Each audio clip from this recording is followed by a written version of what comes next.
At just 24 years old, Evan Matheny has already been part of something that few others will ever do.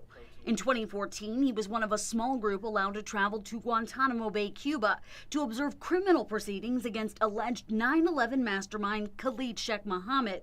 But what this Northwest Ohio native is proudest to talk about now is his weight loss journey over the last 365 days. I've done some pretty awesome things, but this was always my big struggle, and it's still something I'm working on.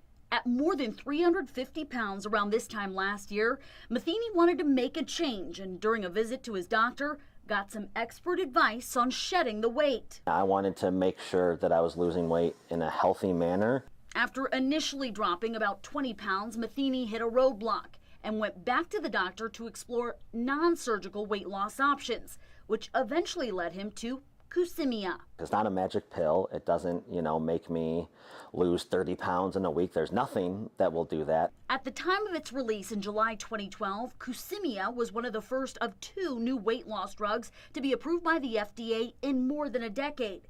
Still, Matheny did his research. It's basically half stimulant, so similar to caffeine, and then half appetite suppressant. A combination of 2 already FDA-approved drugs, Cusimia is also approved for long-term weight management. But rather than rely solely on pills, Matheny cut his calorie intake, stepped up his exercise routine, and embraced technology. Things like the Fitbit activity tracker he wears on his wrist. I also use things like MyFitnessPal, which is a caloric tracking app. And to ensure the changes he made would last, Matheny took things a step further.